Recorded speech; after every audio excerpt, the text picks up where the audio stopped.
ایسا محسوس ہوتا ہے جیسے قیامت کا دن 1-2 میل ہی دور ہے۔ میں قدم بھی بڑھاؤں تو تیری طرف تو صدا سور کی دھمکیاں دیتی ہے۔ یہ میری چال شاید خداوند اعلیٰ کو آواز کن کی دہائی نہ ہو، ورنہ ایسا نہیں کہ انسان کے بس میں حساب دم حشر مخلوق ہے۔ میں خطابی کروں تو اداسی جواباً مجھے تور سینہ سے ملواتی ہے۔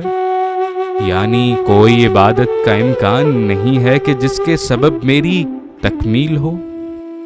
سچ کہوں تو میری چاہ یہ ہے کہ ایک ورد نو پھر سے پیدا کیا جائے اور دونوں عالم تیرے درد میں ڈوب کر مجھ کو کلمہ فرقت پڑھانے لگے۔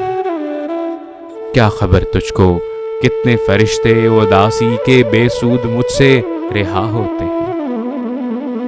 تیرے جانے پہ مجھ سے خدا بھی کسی روٹھی ماں کی طرح پیش آنے لگا، گویا بچے کو یہ بھی اجازت نہیں ہے کہ ماں کی جبیں چوم کر سہم جائے۔ ورنہ ایسا بھی کیا غم کہ نظر خدا بھی کسی غیر کی بھیک معلوم ہو۔